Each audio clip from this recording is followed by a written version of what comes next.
देखिए, मन जो है ना वो अहम से चलता है। मन मैं से चलता है। मन में आपके नहीं कोई कभी विचार आएगा अगर उसका आप से माने मैं से कोई संबंध हो ही ना। ठीक है, तो वैसे तो मन में पूरी दुनिया आती जाती रहती है, तमाम तरह के विचार भावनाएं उठते गिरते रहते हैं, लेकिन उन सब के केंद्र में मैं होता है। मैं और ये जो मैं है ये बड़ा व्याकुल रहता है अपनी भलाई खोजने को।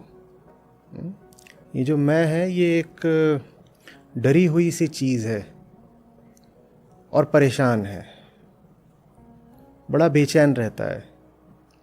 ये चाहता है कि किसी तरह इसकी परेशानी दूर हो, इसकी बेचैनी मिटे। अपने बारे में इसकी जो एकदम मूलभूत मान्यता है वो ये है कि इसमें कोई कमी है, कोई खोट है।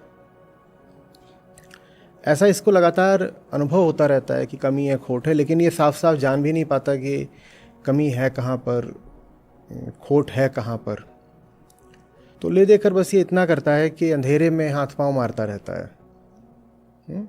और मन में आपके जो कुछ भी चलता रहता है वो चलता मैं के इशारे पर ही है, माने मैं को पूर्ति देने के लिए ही है। मैं अपने आप को अधूरा मानता है ना, तो वो पूरेपन को लेके बड़ा व्याकुल रहता है कि मुझे पूरापन मिल जाए, काश पूरा हो जाऊं। और इसीलिए मन में न जाने कितने बेमतलब, निरर्थक, अधकचरे, ऊटपटांग ख्याल चलते रहते हैं। क्योंकि आप मैं की मजबूरी और मन की दशा समझिए। मैं की मजबूरी ये है कि वो बहुत तीव्रता से अनुभव करता है कि कहीं कुछ गड़बड़ है तो ज़रूर, लेकिन ये जानता भी नहीं है विवश बेचारा कि कहाँ क्या गड़बड़ है। बस उसे लगता है कि कुछ ठीक नहीं है, कुछ ठीक नहीं है। पर क्या ठीक नहीं है आप उसे साफ साफ पूछें तो ये बता नहीं पाएगा। और इस कारण मन तमाम तरह के कचरे से भरा रहता है, क्योंकि जब आप नहीं जानते कि आप में जिस चीज़ की कमी है वो क्या है और वो कमी कैसे पूरी होगी, तो आप हर जगह तलाशते हो कि कुछ मिले जो उस कमी को पूरा कर सके। तो इसीलिए मन दुनिया भर के ख्याल रखता है। आप कहते हैं ना मन चंचल होता है, कहते हैं ना मन यूं ही व्यर्थ बेकार उठपटांग जगहों पर भागता रहता है। वो यूं ही नहीं भाग रहा, वो मैं के इशारे पर भाग रहा है। मन अहम का गुलाम होता है, तो मन जो है वो मैं के इशारे पर भाग रहा है। कह रहा जाओ वहाँ तलाश कराओ, क्या पता वहाँ मिल जाए, जाओ वहाँ ढूंढ कराओ, क्या पता वहाँ मिल जाए। मान लीजिए आपकी कोई चीज़ खो गई है, आपकी एक सुई खो गई है, ठीक है, और आप नहीं जानते कि आपने वो चीज़ कहाँ खोई है, तो उसे आप कहाँ कहाँ ढूंढते हैं? उसे आप फिर पूरी दुनिया में ढूंढते हैं ना। अब सुई तो चलिए छोटी चीज़ लग रही है, मान लीजिए जो छोटी सी चीज़ है वो एक छोटा सा हीरा है, एकदम छोटा सा हीरा, और वो आपने खो दिया कहीं, और वो आपके लिए बहुत कीमती है, प्राणों से ज़्यादा कीमती है आपके लिए वो हीरा। तो आप उसे दुनिया भर में और तरीके तरीके से तलाशते फिरेंगे ना, जो मिलेगा उसी से पूछेंगे। कभी कालीन के नीचे खोजेंगे, कभी बिस्तर पर टटोलेंगे, कभी पुराने कपड़ों में, कभी पुरानी अलमारियों में।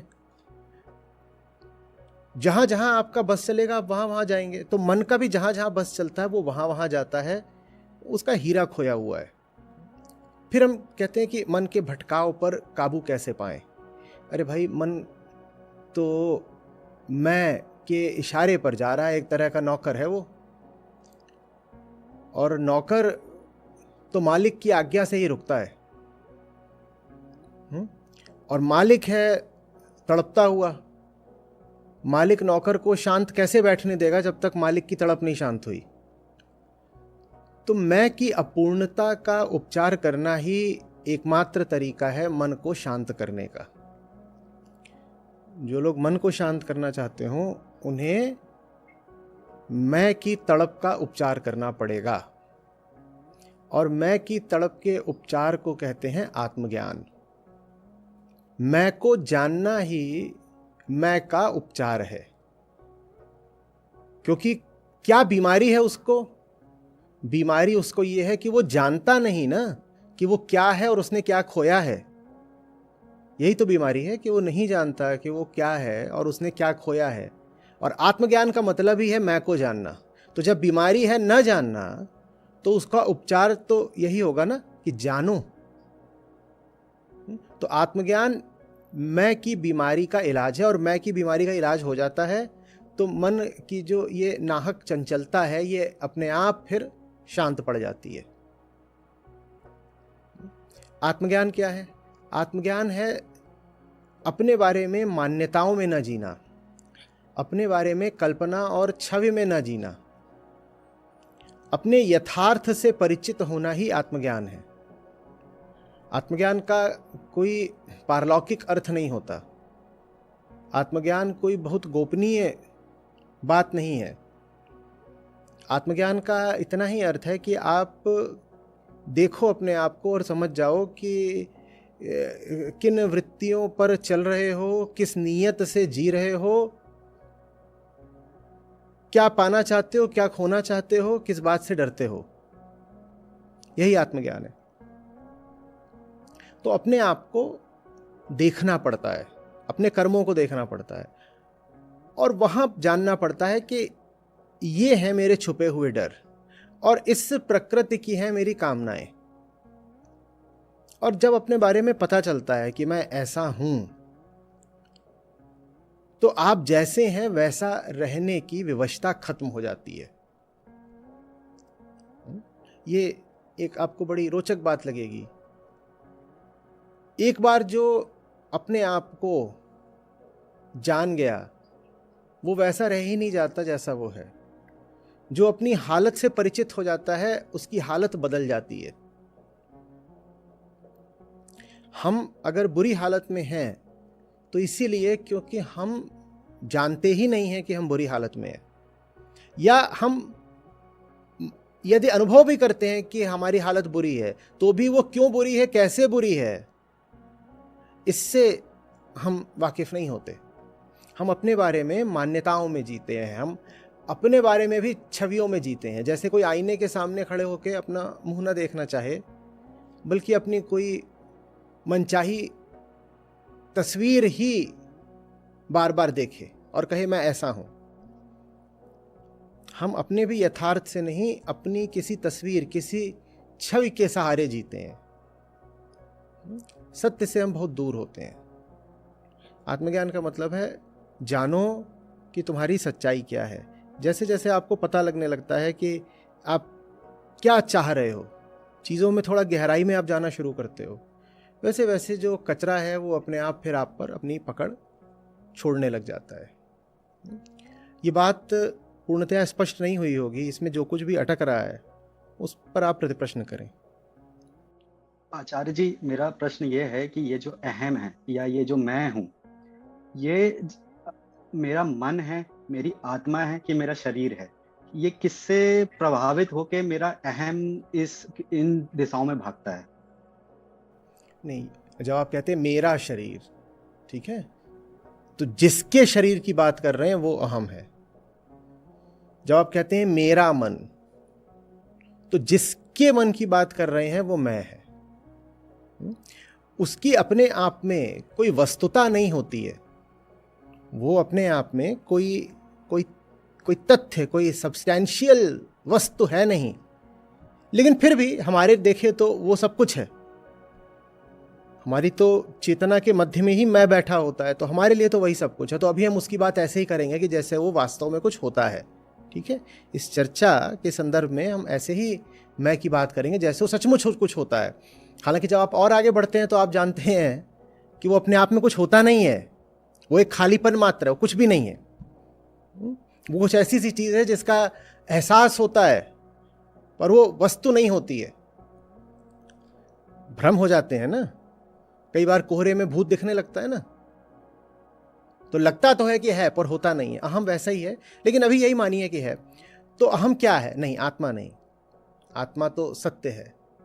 अहम वो है जो आपकी हर गतिविधि के केंद्र में बैठा हुआ है, जो आपकी भावना के केंद्र में है, आपकी पहचान के केंद्र में है, जो आपके कर्मों के केंद्र में है, उसको अहम कहते हैं।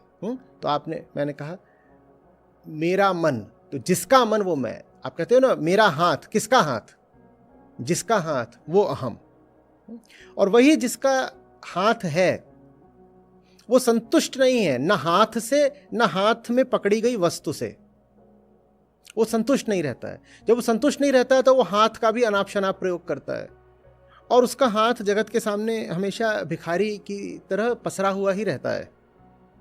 तो अपने हाथ को तमाम दुनिया की तरफ बढ़ाता रहता है, कभी ये पालूं, कभी वो पकड़ लूं, कभी वो विरोध में तनी मुट्ठी बन जाता है,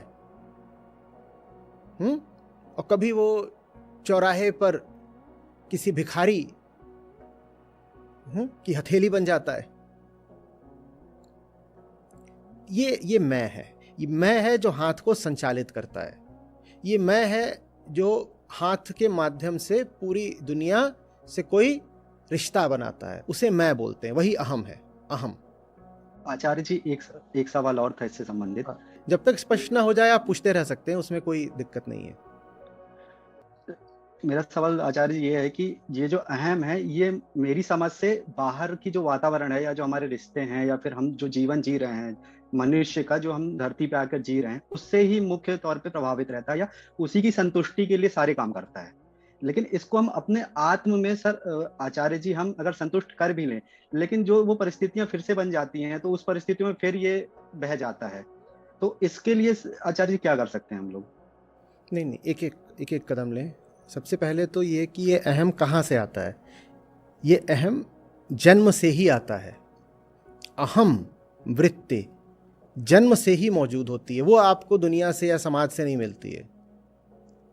आपको समय से, समाज से, शिक्षा से, परिवार आदि से, धर्म से मैं का विषय मिलता है। मैं का विषय मिलता है। उदाहरण के लिए मैं पैदा हुआ। अब कुछ समय बाद उसको बता दिया जाएगा कि तुम अमीर हो, तो उसको अपने लिए एक विषय मिल गया। ये विषय शायद उसे परिवार से मिला है, मैं अमीर हूं। दूसरे को मिल गया मैं गरीब हूं। एक को विषय मिल गया कि मैं हिंदू हूं, एक को विषय मिल गया मैं ईसाई हूं।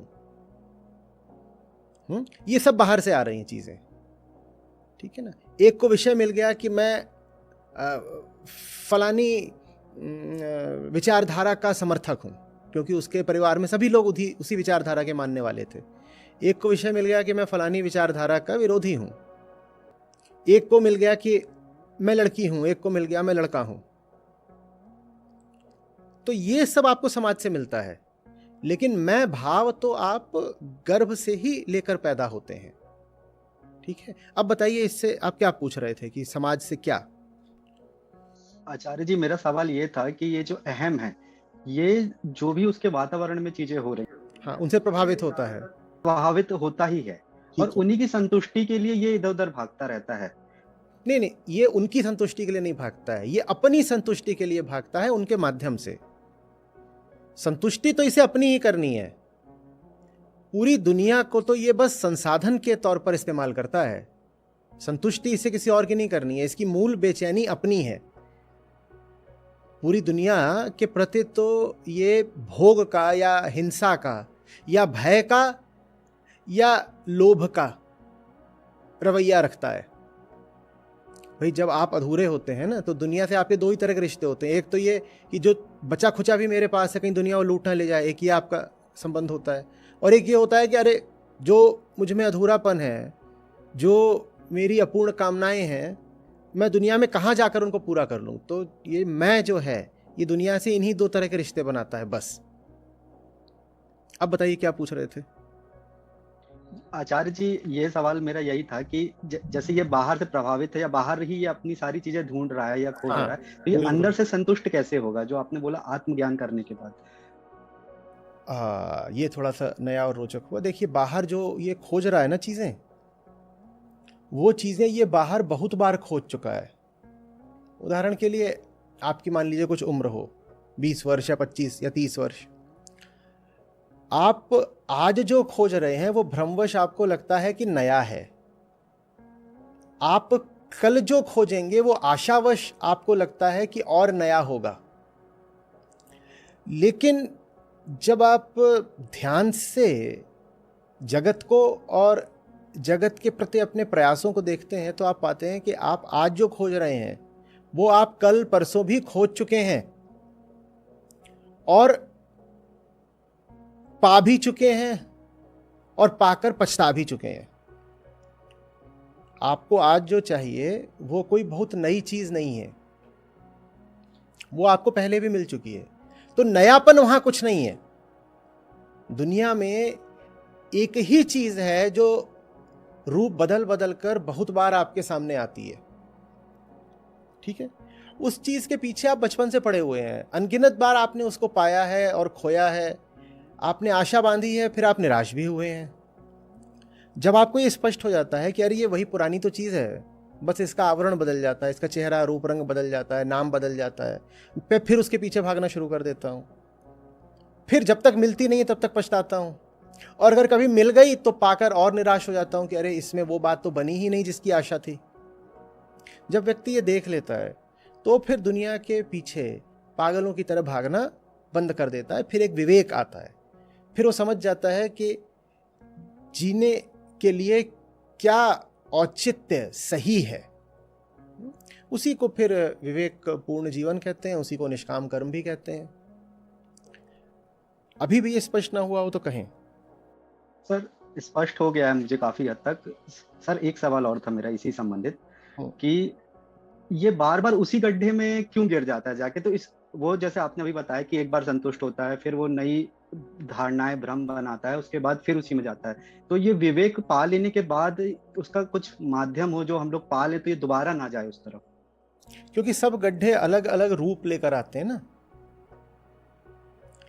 गड्ढा एक ही है, अति प्राचीन, बहुत बहुत पुरातन गड्ढा एक ही है, लेकिन वो नए नए कलेवर लिए रहता है, नई नई आवाजों से आपको पुकारता है, नई नई आशाएं और सपने दिखाता है। तो व्यक्ति को लगता है क्या पता इस बार कुछ नया हो जाए, अभी तक बात नहीं बनी अतीत में, पर क्या पता इस बार बात बन जाए। तो आशा बनी रह जाती है, और ये जो आशा है ये उठती है अज्ञान से। देखो कुछ नया हो, वास्तव में कुछ सार्थक हो, उसको पा लेने की आशा में तो कोई बुराई नहीं, पर जिस चीज से 5 बार चोट खा चुके हो, वही जैसे कहा गड्ढा पुराना जिसमें 5 बार पहले ही गिर चुके हो, उसी की ओर पुनः बढ़ने में, बेहोशी में, तो निश्चित रूप से बुराई है ना। अहम ही है जिसकी भलाई के लिए काम करना होता है, अहम ही है जिसे मुक्ति दिलानी होती है, और अहम को मुक्ति दिलाने की जगह उसको पीड़ा और देते चलो, तो ये क्या बुद्धिमानी हुई। ध्यान से देखो, जब जीवन में परिस्थितियां आए, पूछो अपने आप से इसमें सचमुच ऐसा क्या है जो मुझे तृप्त ही कर देगा। उदाहरण के लिए कोई बोले कि आपको बड़ा मैं सम्मान दूंगा, मान लीजिए आप 30 वर्ष के हो गए हैं, कोई बोले मैं आपको बड़ा सम्मान दूंगा,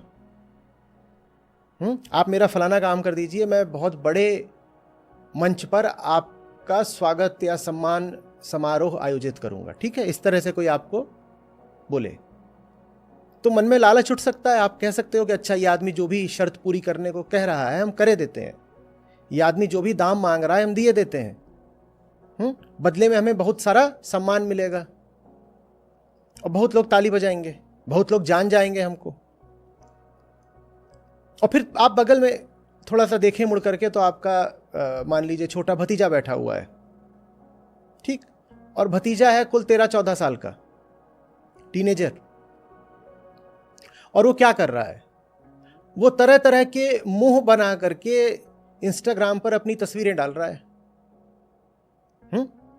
वो बड़े भद्दे किस्म के मुंह बना रहा है, लेकिन वो मुंह ऐसे बना रहा है जिससे लोगों का ध्यान आकृष्ट होगा, क्योंकि जब आप भद्दापन करते हैं तो उससे भी लोग आप पर फिर ध्यान देते हैं ना।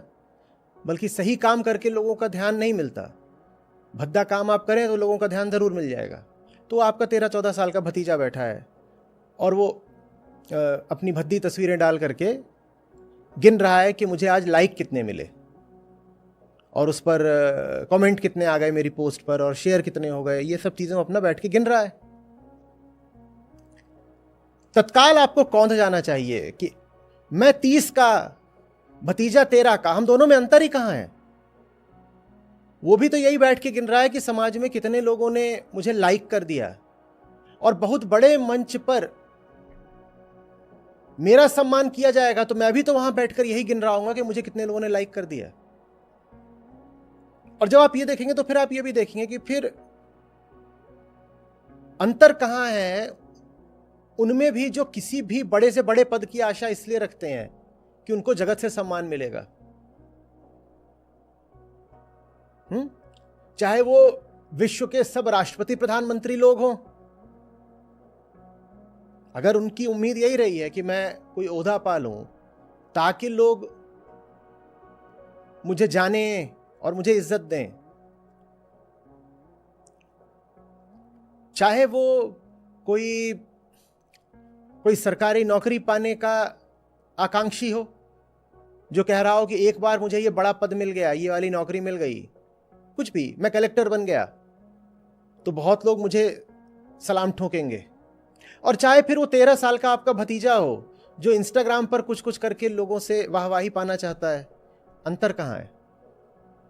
एक बार जब आप तमाम तरह के अलग अलग दृश्यों में, घटनाओं में मनुष्य की मूल वृत्ति को पहचानना शुरू कर देते हैं और आप कहना शुरू कर देते हैं कि 13 साल वाला और 30 साल वाला और 60 और 80 साल वाले ये सब एक ही हैं, तो फिर आप उस वृत्ति के गुलाम नहीं रह जाते। बात आ रही है समझ में? जी आचार्य जी। एक व्यक्ति है, वो जब 6ठी 8वीं में पढ़ता था तो अपने नंबर गिना करता था, नंबर गिनता था कि मेरे नंबर कितने आ गए।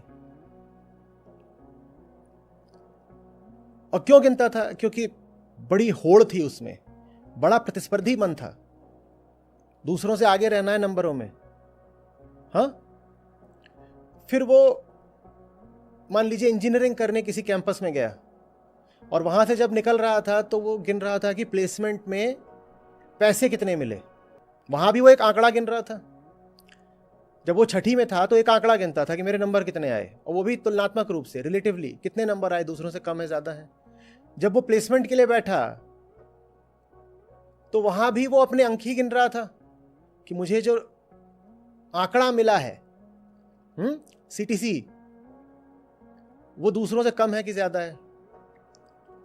और फिर वो एक दिन और आगे बढ़ करके कहता है कि अब मैं उद्यमी बन गया, मैं एंटरप्रेन्योर बन गया। क्यों? क्योंकि अभी भी वो आंकड़ों की तलाश में है कि और बड़ा आंकड़ा चाहिए। सिर्फ तनख्वाह से जितना पैसा मिलता पूरा नहीं पड़ रहा, और बड़े आंकड़ों में खेलूंगा। बताइए, इस व्यक्ति का जरा भी आंतरिक विकास हुआ है क्या? क्या ये व्यक्ति अभी भी वही नहीं है जो ये कक्षा 6 में था? कक्षा 6 में भी ये संख्याओं के पीछे दौड़ रहा था और दूसरों से प्रतिस्पर्धा कर रहा था। जब ये 22-24 साल का हुआ और कैंपस से नौकरी पाने की बात आई, तब भी एक संख्या के पीछे ही दौड़ रहा था और प्रतिस्पर्धा कर रहा था। और अब ये कहता है मैं 30-40 साल का हूं और मैं उद्यमी हूं, मेरा अपना कारोबार है, एंटरप्रेन्योर हूं, और अब दुनिया में बड़ा सम्मान भी पा रहा है, बड़े एंटरप्रेन्योर है। पर अभी भी दिन रात इसकी नजर किस पर रहती है? बस कुछ संख्याओं पर। तो बताइए, क्या ये व्यक्ति मानसिक रूप से अभी भी वही नहीं है जो ये 10 साल की उम्र में था? जी अच्छा। जब आप ये देखते हो ना कि अरे कुछ नया तो हो ही नहीं रहा, कुछ बदल तो रहा ही नहीं है। ये तो वही पुराना खेल है जो अलग अलग तरीके से बार बार खेला जा रहा है। तो फिर आप जिंदगी में कुछ नया कर पाते हो, क्योंकि पुराना तो बस ऊब देता है ना, बोरियत। पुराने को दोहराने में क्या आनंद है? कुछ भी नहीं। जी अच्छा सर, मेरा सवाल ये है कि जैसे आपने अभी समझाया पूरा कि कैसे ये सारी प्रक्रिया हो रही है, लेकिन आचार्य जी मेरा सवाल ये है कि जो बहुतायत या फिर जो मेजर संख्या है वो ऐसे ही प्रवृत्ति वाले लोगों की है सबसे ज्यादा। और जब मैं सोचता हूँ या आपने जैसा अभी मार्गदर्शन किया, तो अगर मैं वैसा जीवन यापन करूँ तो मेरे मन में ये आता है अभी भी कि मैं कहीं भाग तो नहीं रहा हूँ इन चीजों से, कि मतलब मैं ये चीजें ना कर पाऊंगा या फिर मेरे लायक नहीं है, मैं भाग रहा हूँ परिस्थिति से जो वास्तविकता है, लेकिन मुझे पता है कि वो वास्तविकता नहीं है। नहीं, आप उससे यदि भाग भी रहे हैं तो यदि सत्य की दिशा में भाग रहे हैं तो रास्ता तो उधर भी कठिन ही है ना। देखिए, जीवन का तो अर्थ ही है कठिनाई, और कठिनाई दोनों दिशाओं में है। कठिनाई मूर्खता की दिशा में भी है और कठिनाई बोध की दिशा में भी है।